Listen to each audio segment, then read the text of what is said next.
सुखदेव गांव के साहूकार की हवेली के अंदर बैठा था। कुछ ही देर में साहूकार वहां आया और सुखदेव की ओर देखकर उसका मजाक उड़ाने लगा। अरे वाह वाह वाह वाह वाह, अहो भाग्य हमारे जो आप पधारे। क्या बात है भाई, एक लकड़हारा, वो भी हमारी हवेली में, क्या बात है? नमस्कार साहूकार जी। साहूकार जी, समस्या ये है कि इस समय वर्षा की वजह से लकड़ियां ठीक तरह से सूख नहीं पा रही हैं। घर पर अनाज खत्म होने की कगार पर है। मुझे थोड़ा सा कर्ज दे दीजिए। मैं बहुत जल्दी सूद समेत चुका दूंगा आपको। अरे क्या मेरी मती मारी गई है जो मैं तेरे जैसे कंगाल को कर्ज देकर फंस जाऊं? ऐ ससुरा, 2 कौड़ी का लकड़हारा और आया है यहाँ पे कर्ज लेने, और चुकाएगा भी ब्याज समेत। ऐ ससुरा, चल दफा हो जा यहाँ से, नहीं तो इलाज कराने के भी पैसे नहीं है तेरे पास। इतना मार मारेंगे ना कि बेटा भुला जाओगे कि दोबारा कभी कर्ज लेना है, समझे? कुछ नहीं मिलने वाला, भाग यहाँ से, नहीं तो। सुखदेव आंखों में नाराजगी लिए साहूकार की हवेली से बाहर निकल गया। सुखदेव सीधा जंगल की ओर पहुंचा और लकड़ियां काटने ही वाला था कि तभी तेज वर्षा होने लगी। अरे क्या मतलब है काटने से, कोई फायदा नहीं। जब तक लकड़ियां काट कर बाजार ले जाऊंगा वो पूरी तरह से गीली हो जाएंगी और मेरी सारी मेहनत बेकार हो जाएगी। सुखदेव एक वृक्ष के नीचे बैठ गया। काश काश साहूकार थोड़ा सा कर्ज दे देता तो घर का गुजारा कुछ दिनों के लिए जैसे तैसे हो जाता। उसने भी अपमानित करके बाहर निकाल दिया, कहता है 2 कौड़ी का। अरे करूं तो क्या करूं, समझ नहीं आता। कुछ देर बाद सुखदेव उठ खड़ा हुआ।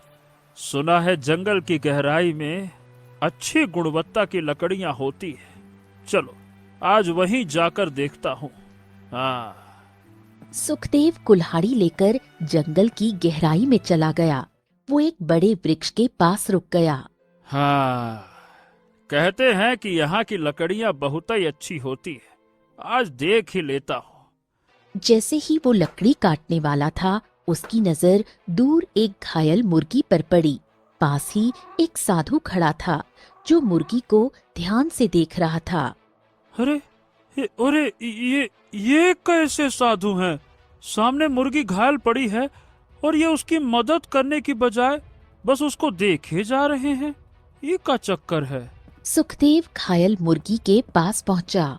साधु महाराज, आप इसकी मदद करने के बजाय इसको ऐसे देख क्यों रहे हैं? सब कुछ इतनी जल्दी हुआ कि मैं कुछ समझ नहीं पाया। आपकी बातें मेरी समझ में नहीं आ रही। लेकिन साधु महाराज, अगर ये मुर्गी यहाँ थोड़ी देर और पड़ी रही तो ये तो मर जाएगी। देखिए महाराज, मैं किसी जीव को इस तरह से तड़पते हुए तो नहीं देख सकता। देखिए ना बेचारी, देखिए तो। ये सुनकर साधु की आंखों में चमक आ गई। अगर ऐसा है तो इस मुर्गी को अपने घर ले जाओ और विश्वास करो, ये मुर्गी तुम्हारी किस्मत बदल देगी, और भविष्य में अगर तुम्हें मेरी मदद की जरूरत पड़े तो मैं यहीं मिलूंगा। मुझे भला आपके मदद की जरूरत क्यों पड़ेगी? आप तो एक मुर्गी की मदद भी नहीं कर पा रहे हैं और कहते हैं कि मेरी मदद करेंगे। इतना कहकर सुखदेव मुर्गी को उठाकर अपने घर की ओर चला आया। सुखदेव के हाथ में घायल मुर्गी देखकर उसकी पत्नी गौरी चौंक गई। सुखदेव सारी घटना बताते हुए बोला, ये घायल मुर्गी आप कहाँ से उठा लाए? अरे अब न पूछो गौरी, जंगल में ये बेचारी तड़प रही थी। अब मुझसे इसकी हालत नहीं देखी गई तो मैं ले आया। चलो कुछ लगाओ इसके घाव में, जल्दी करो। कोई बात नहीं, हम दोनों मिलकर इसकी सेवा करेंगे। लेकिन आज आप जंगल से लकड़ियां क्यों नहीं लाए? हाँ, साहूकार से कर्ज मांगा था, भगा दिया उसने बेइज्जत करके। जंगल की गहराई में गया तो ये मुर्गी दिख गई। अब लकड़ियां काटता तो ये बेचारी मर जाती। क्या करूं? आपने जो किया ठीक ही किया, लेकिन घर में अनाज बहुत कम बचा है। हाँ, अब जो होगा देखा जाएगा। कुछ दिनों बाद मुर्गी पूरी तरह स्वस्थ हो गई। सुखदेव और गौरी पूरी लगन से मुर्गी की सेवा करने लगे। आ, आ, आ, आ, आ। देखा गौरी, ये तो बढ़िया एकदम हो गई है। हमारी मेहनत रंग लाई। देखो मुर्गी ठीक हो गई। मुआ, अरे बस बस बस बस बस बस बस। उसी क्षण मुर्गी ने एक सोने का अंडा दिया। ये देखकर सुखदेव सन्न रह गया। अरे अरे, ये तो सोने का अंडा है। अरे दादा रे दादा, ये कोई साधारण मुर्गी नहीं हो सकती। हाँ, अब समझ में आ रहा है कि साधु महाराज इसे ऐसे देख क्यों रहे थे। हाँ, तभी मुर्गी मनुष्य की आवाज में बोल पड़ी। तुमने मेरी सेवा की है, लेकिन इस अंडे को कभी बेचना मत। इतना कहकर मुर्गी बेहोश हो गई। कुछ दिन और बीत गए। घर का अनाज पूरी तरह खत्म हो चुका था। हाँ, गौरी, एक काम करते हैं। अब हमारे पास कोई चारा तो है नहीं, इस सोने के अंडे को बेच देते हैं। इससे बहुत सारा धन मिल जाएगा। क्या कहती हो? ये कैसी बातें कर रहे हैं? क्या आपको याद नहीं, मुर्गी ने चेतावनी दी थी कि इस अंडे को मत बेचना। हाँ, मैं जानता हूँ, लेकिन मजबूरी नाम की भी कोई चीज होती है। हमारे पास इसके अलावा कोई रास्ता भी तो नहीं है, ये भी तो समझो। इतना कहकर सुखदेव सोने का अंडा उठाता है और बाजार की ओर निकल पड़ता है। सुखदेव सुनार की दुकान पर पहुंचा। उसने सोने का अंडा सुनार के सामने रख दिया। राम राम। मालिक, इस सोने के अंडे के कितने दाम दीजिएगा? जरा देख लीजिए। आहा सुखदेव, अरे ये बता कि तेरे पास इतना कीमती सोने का अंडा कहाँ से आया? अरे भाई, तू तो एक लकड़हारा है। अरे भाई, आपको इससे क्या मतलब कि कहाँ से आया? अभी आपके हाथ में है तो आप देख के बताइए ना कि आप कितना दीजिएगा। कहाँ से आया, कैसे आया, ये जानने में बहुत ज्यादा दिलचस्पी है। नहीं तो बताइए क्या दाम दीजिएगा। सुनार ने अंडा हाथ में लिया और उसे परखने लगा। आहा, क्या बात है, क्या बात है। ये तो अंदर से पूरी तरह ठोस लग रहा है।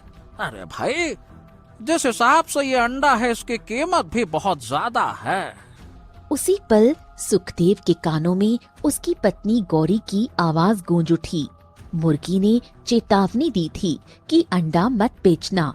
सुखदेव ने अचानक अंडा सुनार के हाथ से छीन लिया। अरे अरे अरे, ये क्या हुआ सुखदेव? अंडा तुमने क्यों ले लिया? नहीं नहीं नहीं, बस मैंने अपना इरादा बदल दिया। मुझे नहीं बेचना ये। चलो, राम राम। दूर से ये सब साहूकार देख रहा था। वो तेजी से सुखदेव के पास आया। अरे अरे अरे अरे, कहाँ भागा जा रहा है? ये बता कि तेरे पास ये सोने का अंडा कहाँ से आया? तुम्हें इससे क्या मतलब है साहूकार, कहाँ से आया? क्योंकि तू एक मामूली लकड़हारा है। ओह, अपने काम से काम रखो। ज्यादा गहराई में जाने की जरूरत नहीं है, समझ गए? नहीं तो गहराई में ही उतार दिए जाओगे। चलो, जाओ जाओ, दफा हो जाओ यहाँ से, बात करते हैं। सुखदेव आगे बढ़ गया। साहूकार का चेहरा गुस्से से लाल हो गया। 2 कौड़ी का लकड़हारा मुझे गहराई में उतारेगा, मुझे धमकी देता है। देखता हूँ ये अंडा इसके हाथ में कैसे रहता है। साहूकार सीधे राज्य के राजमहल पहुंचा। राजा विक्रम सिंहासन पर बैठा था। महाराज की जय हो महाराज। महाराज, हमारे गांव में सुखदेव नाम का एक लकड़हारा है। उसके घर खाने को अनाज नहीं, पहनने को कपड़े नहीं, लेकिन हाँ, आज मैंने उसके हाथ में एक विचित्र सोने का अंडा देखा महाराज। जब मैंने पूछा कि क्यों भाई, ये अंडा कहां से मिला, वो कहता है, रास्ते से हट जा, ज्यादा गहराई में मत जा, नहीं तो गहराई में उतार दूंगा। बताइए भला महाराज, मेरा अपमान करके चला गया। अच्छा, तो क्या सच में वो अंडा सोने का है?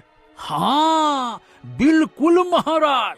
अगर आपको विश्वास न हो तो कुछ सैनिकों को मेरे साथ भेज दीजिए और मंगवा कर देख लीजिए। राजा विक्रम ने 2 सैनिकों की ओर देखा। सैनिकों, जाओ, इस साहूकार के साथ गांव में जाओ और सुखदेव को यहाँ लेकर आओ। जाओ।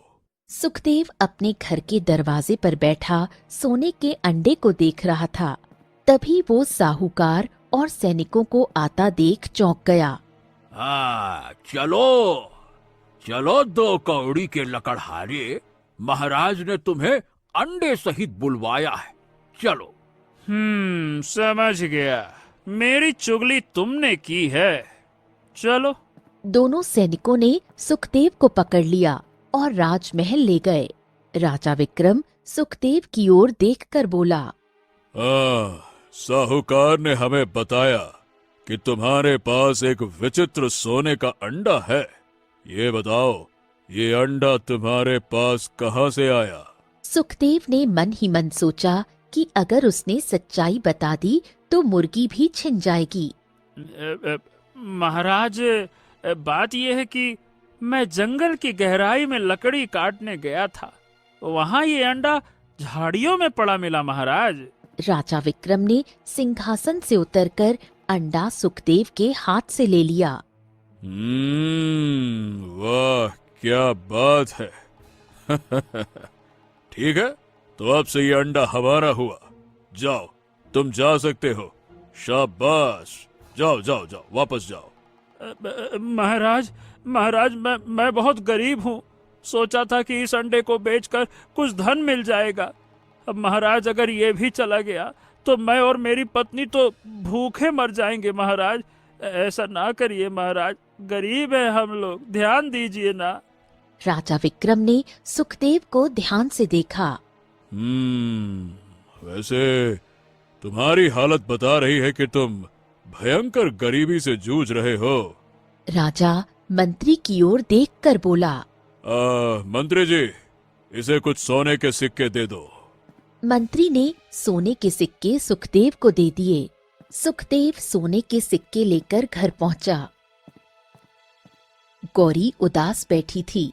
आखिर आप अंडा बेच आए। अरे क्या खाक बेचा? अरे मैंने तो बेचने का इरादा ही छोड़ दिया था, लेकिन क्या? सुखदेव ने पूरी घटना गौरी को बता दी। आपने अच्छा किया जो मुर्गी के बारे में महाराज को नहीं बताया, नहीं तो वो बेचारी मुर्गी को भी हमसे छीन लेते। गौरी ने इतना कहा ही था कि तभी अचानक वो मुर्गी फिर से उठकर खड़ी हो गई। अगले ही पल उसने एक और सोने का अंडा दिया और सुखदेव की ओर देखकर बोली, याद रखना, मेरे दोनों अंडों को संभाल कर रखना। कुछ समय बाद इन अंडों का रहस्य तुम्हें पता चल जाएगा। इन अंडों से जो भी जन्म लेगा उसकी परवरिश अपनी संतान की तरह करना। नियति उन्हें अपने नगर तक पहुंचा ही देगी। इतना कहकर मुर्गी ने दम तोड़ दिया। ये देखकर सुखदेव और गौरी दोनों चौंक गए। आखिर ये क्या कह रही थी? अरे तो मेरी कौन से समझ में आया, मेरे भी कुछ समझ में नहीं आया। अरे ये गौरी, देखो देखो देखो देखो, अरे ये मुर्गी तो मर चुकी है। अरे राम राम राम राम, बेचारी। अगले ही पल वो अंडा बड़ा होने लगा। देखते ही देखते वो अंडा फूट गया और भीतर से नवजात शिशु के रोने की आवाज गूंज उठी। गौरी दौड़कर वहां पहुंची और शिशु को उठाया। ये तो पुत्र है। हाँ, अब मुझे इस मुर्गी की बातों का रहस्य समझ में आ रहा है। उसने कहा था कि अंडों से जो भी निकले हमें उसकी परवरिश करनी है। हे भगवान, हे भगवान, काश काश मैं इसका पहला अंडा बेचने ना निकला होता। मैं भी क्या बताऊं, कैसी गलती कर दी मैंने, क्या बताऊं मैं। इतना कहते कहते सुखदेव की आंखों में आंसू आ गए। शायद नियति में यही लिखा था। कोई बात नहीं, हमारी शादी को कितने साल हो गए, लेकिन अब तक हमारी कोई संतान नहीं हुई। अब इस पुत्र को हम अपने पुत्र की तरह पालेंगे। हम इसका नाम अर्जुन रखेंगे। ये सुनकर सुखदेव का दुख कुछ कम हो गया। उधर राजा विक्रम अपनी पत्नी रुक्मिणी के कक्ष में पहुंचे। रुक्मिणी उदास बैठी हुई थी। क्या हुआ रुक्मिणी? अरे भाई महारानी, क्या बात है? आप इतनी उदास क्यों बैठी हैं? आप ऐसे पूछ रहे हैं जैसे आपको कुछ पता ही ना हो। हमारी शादी को कितने साल हो गए, लेकिन अब तक हमें संतान नहीं हुई। राजा विक्रम भी उदास हो गए। हाँ, देखिए अब इसे नियति पर छोड़ देते हैं। अरे भाई, जब होनी होगी तो हो जाएगी। अच्छा, ये सब छोड़िए, हमारी बात सुनिए। हम आपके लिए कुछ लेकर आए हैं। ये देखिए। इतना कहकर राजा विक्रम ने सोने का अंडा बिस्तर पर रख दिया। सोने का अंडा देखकर रुक्मिणी चौंक गई। ये तो बड़ा ही विचित्र सोने का अंडा लग रहा है। ऐसा अंडा मैंने अपने जीवन में कभी नहीं देखा। अगले ही पल अंडे का आकार बड़ा होने लगा। वो अंडा फूट गया और भीतर से नवजात शिशु के रोने की आवाज आई। रुक्मिणी ने तुरंत शिशु को उठाया। ये तो कन्या है, ये जादुई अंडा है। आखिर ये अंडा आप कहाँ से लाए? राजा विक्रम गहरी सोच में डूब गए और सारी घटना रुक्मिणी को बता दी। ये अंडा ये एक लकड़हारे को जंगल में मिला था। रुक्मिणी की आंखों में ममता उमड़ आई। जो भी हो, हम अब तक संतान सुख से वंचित रहे। देखो, ये कितनी सुंदर कन्या है। हम इसका नाम सौम्या रखेंगे। अरे वाह! आपने तो इसका नामकरण भी कर दिया। चलिए, अच्छी बात है। आपके चेहरे पर बरसों बाद जो मुस्कान आई है, उसे देखकर हम बहुत प्रसन्न हो रहे हैं। यही तो हमें चाहिए, हमारी हंसती मुस्कुराती रुक्मिणी। समय बीतने लगा। अर्जुन सुखदेव और गौरी की छत्र छाया में पलने लगा, तो वहीं सौम्या राजा विक्रम और रुक्मिणी की छत्र छाया में बड़ी होने लगी। देखते देखते 20 वर्ष बीत गए। राजकुमारी सौम्या अब 20 वर्ष की सुंदर युवती बन चुकी थी। एक दिन वो घोड़े पर सवार हुई और अपने पिता से बोली, पिताजी, मेरा जंगल में शिकार करने का मन कर रहा है, लेकिन मैं अकेले जाना चाहती हूँ। तुम्हें युद्ध कला का अभ्यास कराया गया है, इसीलिए हमें तुम पर पूरा भरोसा है। बस बेटे, जंगल की गहराई तक मत जाना, ठीक है?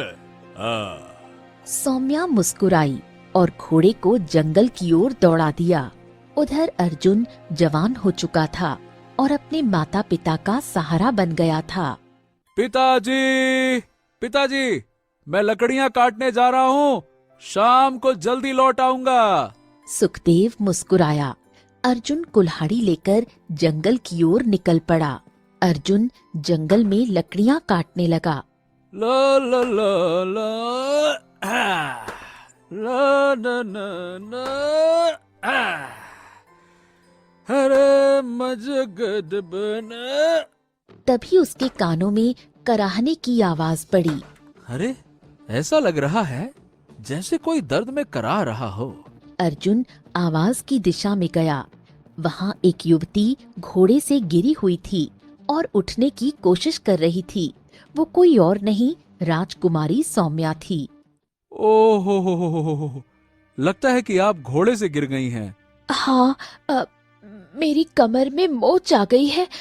उठने की कोशिश कर रही हूँ, लेकिन उठ नहीं पा रही। अच्छा अच्छा, चिंता मत कीजिए। लाइए, अपना हाथ दीजिए। लाइए लाइए। अर्जुन ने सौम्या का हाथ पकड़ा।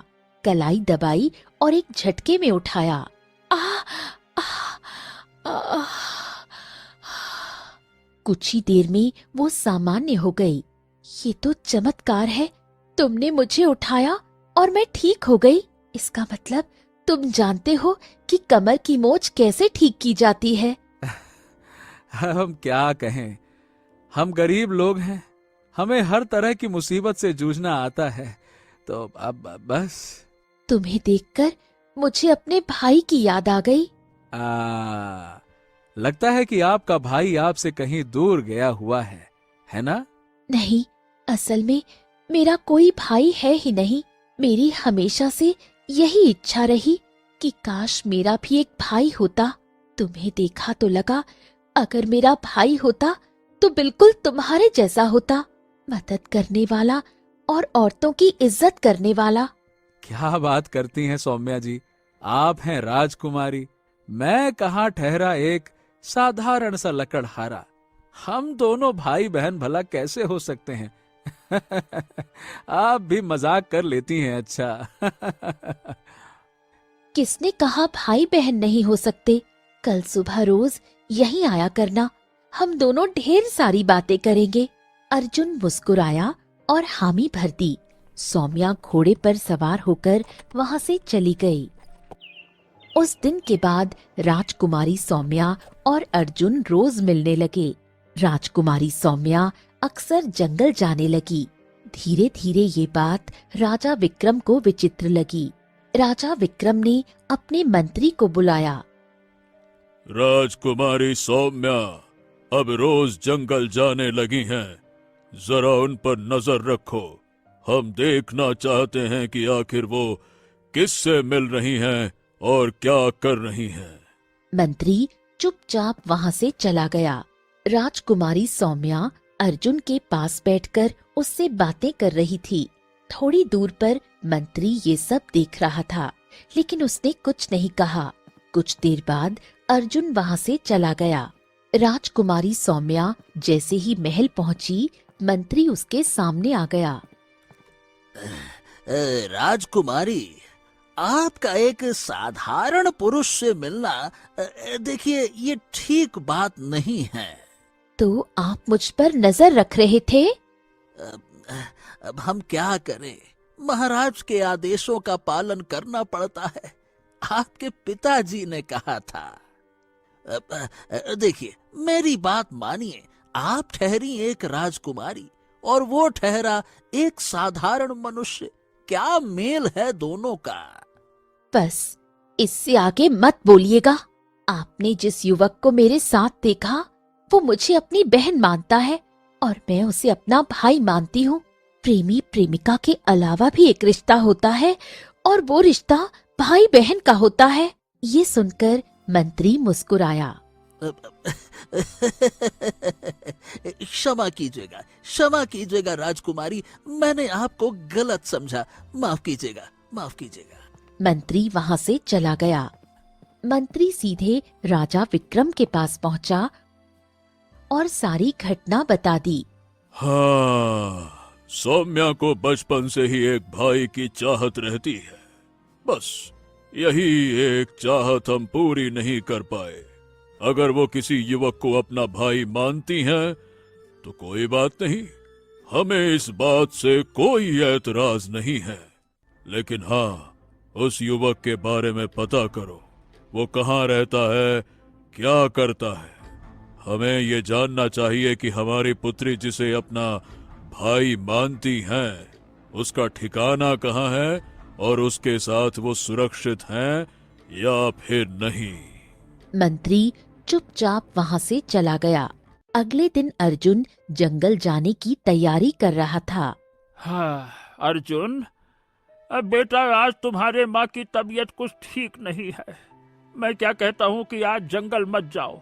वैद्य जी के यहाँ से अपनी माँ के लिए जड़ी बूटियां ले आओ बेटा। हाँ, ठीक है पिताजी, मैं लाता हूँ। अर्जुन वहां से चला गया। उधर राजकुमारी सौम्या जंगल पहुंची। वो वृक्ष के नीचे बैठ गई। उसके मन में यही सवाल चल रहा था कि आज अर्जुन क्यों नहीं आया। अचानक रंग बिरंगी चमक के साथ एक बड़ा ही विचित्र दिखने वाला मनुष्य प्रकट हुआ। आहा, जादूगर चकमा को कोई नहीं दे सकता चकमा। आखिरकार तुम मुझे मिल ही गई। मैं तुम्हें पहचान लिया। ये बताओ, तुम्हारा भाई कहाँ है? कौन हो तुम? तुम महान जादूगर चकमा को नहीं जानती? चलो कोई बात नहीं, कोई बात नहीं। आज तुम्हारा अपहरण करूंगा। तुम्हारा भाई तुम्हें बचाने जरूर आएगा और उसके बाद तुम दोनों की बलि देकर, तुम दोनों का खून पीकर मैं इस पृथ्वी लोक पर शासन करूंगा। फिर मुझे रोकने वाला कोई नहीं होगा, कोई नहीं। चलो। इतना कहकर जादूगर चकमा ने राजकुमारी सौम्या का हाथ पकड़ा और रंग बिरंगी चमक के साथ वहां से गायब हो गया। शाम हो गई लेकिन राजकुमारी सौम्या महल नहीं लौटी। राजा विक्रम के चेहरे पर चिंता की लकीरें गहरी होने लगीं। ओहो, सौम्या रोज शाम से पहले लौट आती है, पर आज क्यों नहीं आई? मेरा मन अनहोनी आशंकाओं से डर रहा है। क्या करे?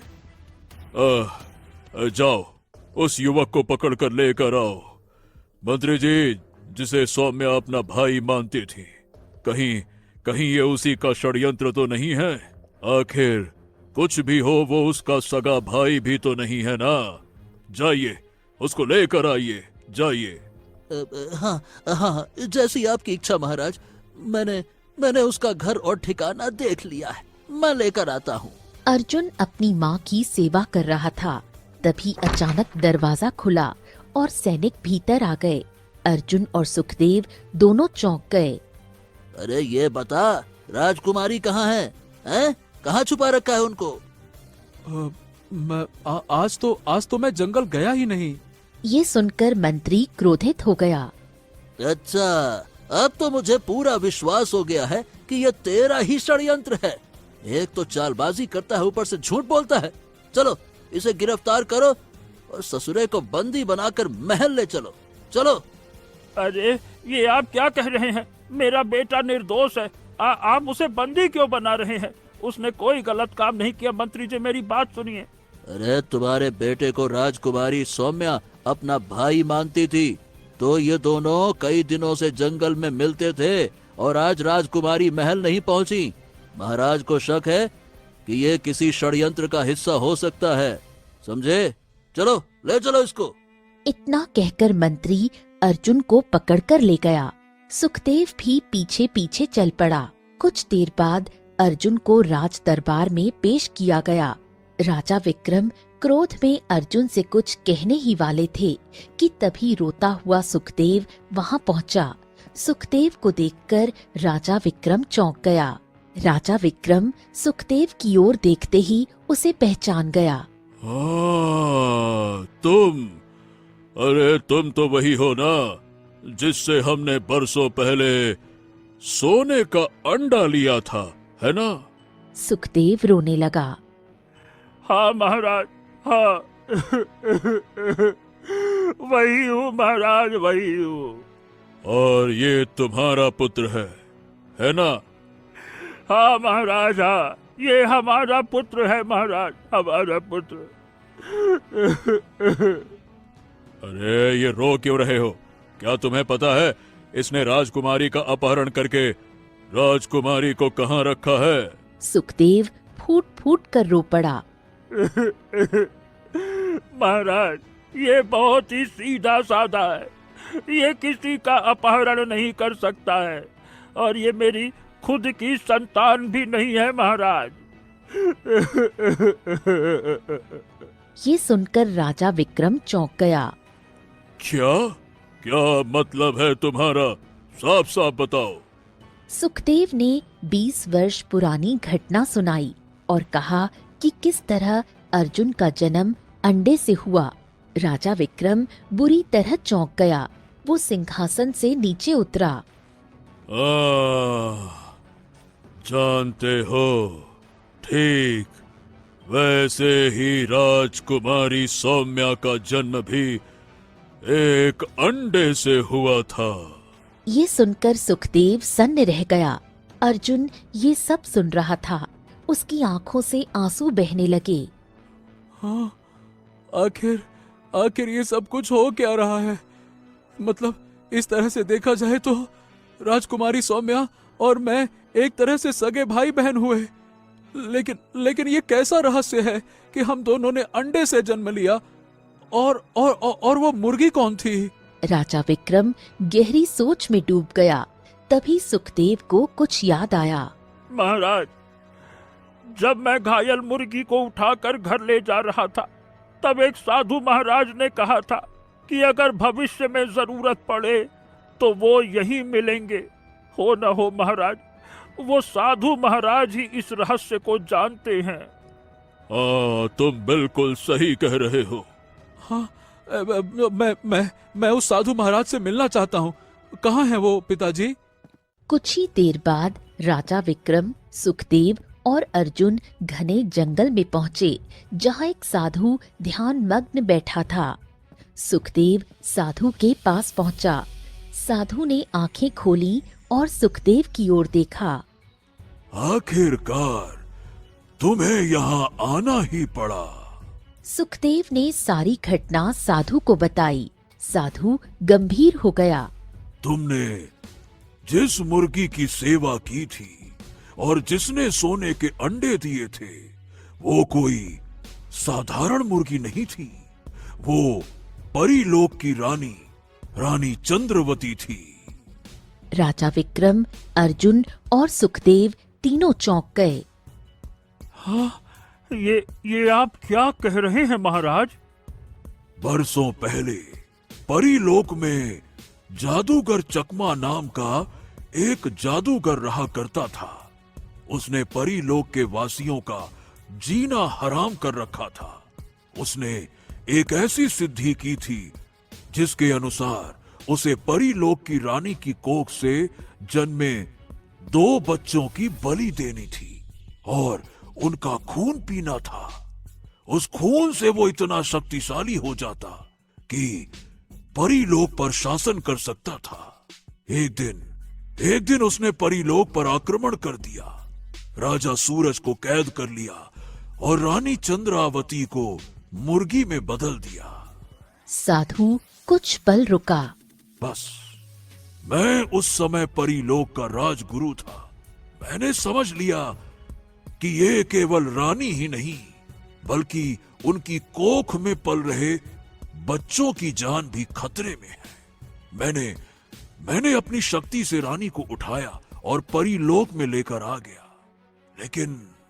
लेकिन सब कुछ इतनी जल्दी हुआ कि हम जंगल में प्रकट हो गए और रानी घायल हो गई। और बस तभी तुम वहां पहुंचे। मैं समझ नहीं पा रहा था कि क्या करूं, लेकिन तुम्हें देखकर मेरे मन में आशा की किरण जागी। मुझे विश्वास था कि रानी अंडों के रूप में अपनी संतानों को जन्म देगी और वो मनुष्य के रूप में सामान्य जीवन जिएंगे तो जादूगर चकमा की नजर उन पर नहीं पड़ेगी। और मुझे ये भी पता था कि एक दिन जादूगर उन्हें ढूंढते हुए पृथ्वी लोक पर तो आएगा ही आएगा। और जब जादूगर आ गया तो तुम मुझे ढूंढते हुए यहां तक आओगे, ये हमें पता था। इसीलिए मैंने कहा था कि हम यहीं मिलेंगे। अर्जुन का चेहरा क्रोध से भर गया। ओह, तो इसका मतलब जादूगर चकमा मेरी बहन को बंदी बनाकर ले गया है? मैं उसे छोड़ूंगा नहीं। चिंता मत करो, सिद्धि के अनुसार उसे दोनों भाई बहनों को एक साथ मारना होगा।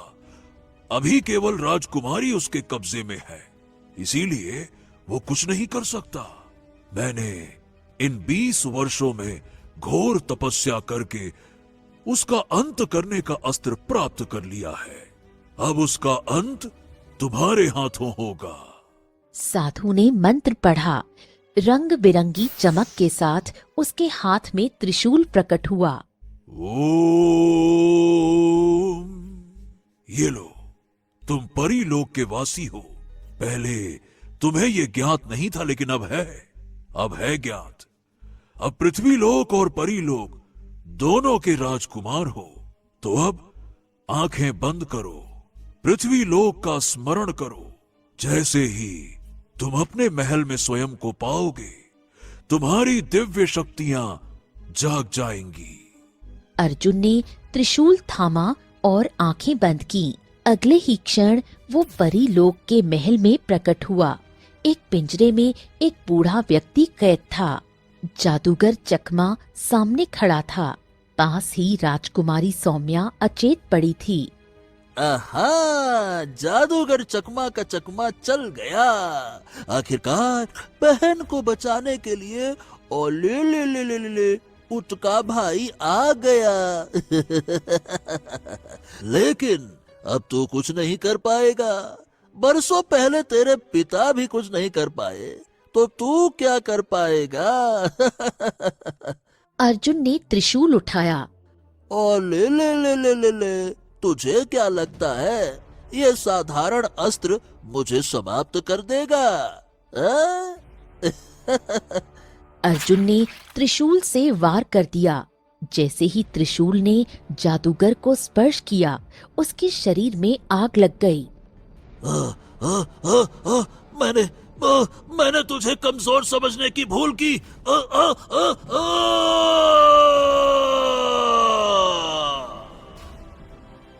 जादूगर जलकर राख हो गया। पिंजरा गायब हो गया। बूढ़ा व्यक्ति अर्जुन के गले लग गया। मेरे पुत्र, मैंने तुम्हें पहचान लिया। तुम मेरे पुत्र हो, मेरे बेटे। हाँ, मेरे बेटे। राजकुमारी सौम्या को होश आया। अर्जुन ने सारी सच्चाई उसे बताई। तो इसका मतलब तुम मेरे सगे भाई हो? अर्जुन और सौम्या रंग बिरंगी चमक के साथ वापस लौटे। हाँ, जादूगर का अंत हो गया। हाँ, और परी लोक को तुम्हारी आवश्यकता है। चलिए, अब मैं आप सबसे मिलने आता रहूंगा। आप सबकी बहुत याद आएगी मुझे। और हम आप सबका उपकार कभी नहीं भूलेंगे। राजकुमारी, साधु, सौम्या और अर्जुन रंग बिरंगी किरणों से वहां से गायब हो गए। सुखदेव प्रसन्न मन से अपने घर चला आया और राजा विक्रम भी अपने महल लौट आए। उस दिन के बाद राजा विक्रम और सुखदेव के बीच राजा और प्रजा का नहीं, बल्कि दो पिताओं का रिश्ता बन गया। एक पिता जिसने अपने पुत्र को जंगल में पाला और एक पिता जिसने अपनी पुत्री को राजमहल में संवारा। किस्मत ने दोनों को सोने का अंडा नहीं दिया। किस्मत ने दोनों को संतान दी और उससे भी बढ़कर एक दूसरे का सम्मान और मित्रता दी। ये कहानी थी किस्मत का धनी और विचित्र सोने के अंडे की, जहाँ सोना दौलत नहीं बना बल्कि रिश्तों की पहचान बना। तो दोस्तों, कहानी कैसी लगी कमेंट बॉक्स में जरूर बताइए। चैनल को जरूर सब्सक्राइब कीजिए।